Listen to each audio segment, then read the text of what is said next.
Welcome back. This is the fourth in a series of tutorials on examining Inspiration 8, the concept mapping software. In this tutorial we're going to focus on using graphics in our Inspiration webs or diagrams. But before we do that, we'll talk a little bit about navigation. As our Inspiration diagrams get larger, it sometimes gets a little bit difficult to maneuver around them. So we need to examine how we would do that. Obviously, of course, we do have the scroll bars, but they tend to overreact and jump in large increments. So another way we have is this little hand here. We click on that little fella, and then we can move our diagram over to the side in nicely small controlled increments. We can move it back, and when we're done we just simply click on the hand again. Sometimes our diagram just doesn't seem to fit in the window, so we need to know that we can zoom. Now, there are these little buttons down here. This is zoom out and this is zoom in. But a much more refined way of doing that is to hold down the control key and use the scroll wheel on your mouse. So scrolling down zooms out, scrolling up zooms in. So if I wanted to, for example, I could work very closely on this little section by zooming in, and then when I was done, hold down the control key on the keyboard and scroll down with the mouse scroll wheel to zoom out again. Always remember that if you want to go back to working on your diagram, you need to deselect the hand. So that's a little bit about maneuvering around our diagram. By the way, that use of the mouse scroll wheel in conjunction with the control key is universal across most Windows applications, and in fact will work as well in Linux and other operating systems. So it's a good one to know. Now let's say, for example, that we wanted to use a diagram for hot dogs rather than our bubble. We're going to search for hot dog over here in our symbols library and press enter to execute the search. And we get a number of clip art images for hot dogs. Now in the next step, it's important that we've selected the bubble that we want to alter before we do this. So if we click on the hot dog, now suddenly we have an icon instead of our previous bubble. Now we gain some and we lose some with that. Remember that we had associated these bubbles earlier by making them all the same color and the same style. Now when we choose to go with graphics, we lose that association. However, what we gain is a visual clue about what that item is about. Now, something happened there. I lost my text, or it appears that I lost my text when I inserted the hot dog. Here's my text bubble down here, or my text box rather. Now, to make a long story short, problem solving is we have a white background. And remember, for these bubbles I chose white text.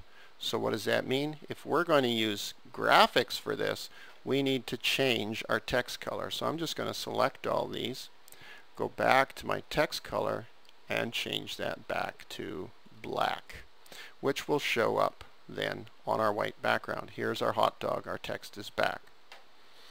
So we can search through the clip art, and the clip art's very extensive in this version of Inspiration. Press enter and we can replace that. We may have to do some rearranging to accommodate those, and sometimes a little resizing down doesn't hurt either. So that's using images built in within the program. But let's say for some reason we couldn't find an image. Then we could go off to the internet, and most of you are probably familiar with Google image search. So I'm going to just search for steak.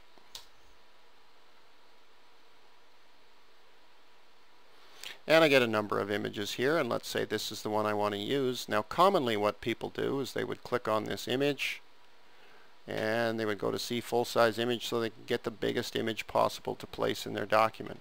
But in Inspiration, that's the wrong strategy, because that image will be much too large. So what we need to do in Inspiration is just stay back here at this thumbnail stage, right click and copy image, and I believe in Internet Explorer that will just be copy. I'm using Firefox here.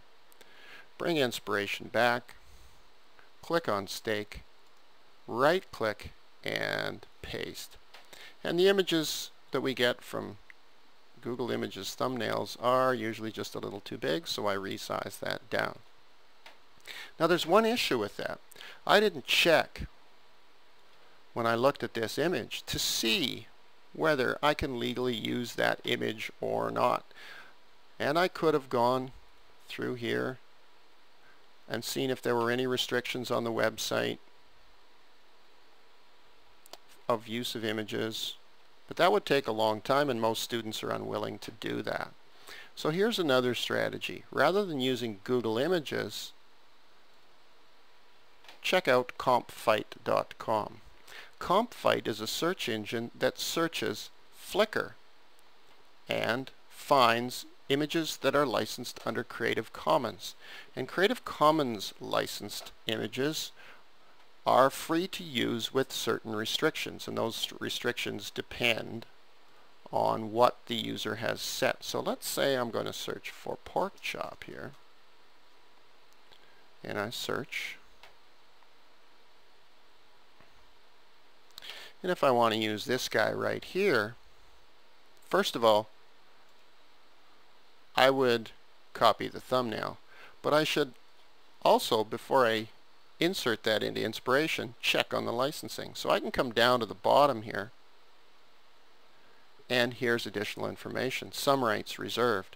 So I click on this. It says it's licensed under Creative Commons, and it says that I can copy, distribute, and transmit the work, and I'm free to adapt the work, but that I should attribute it to the author or licensor. So if I go back,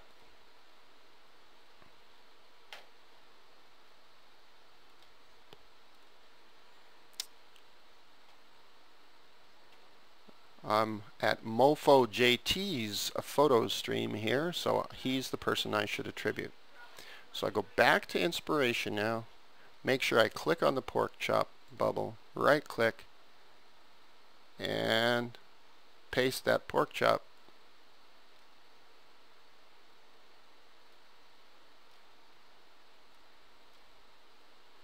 And then technically, if I'm going to attribute this, I would create a note. So I'd come up here and click on Note, and I would say photo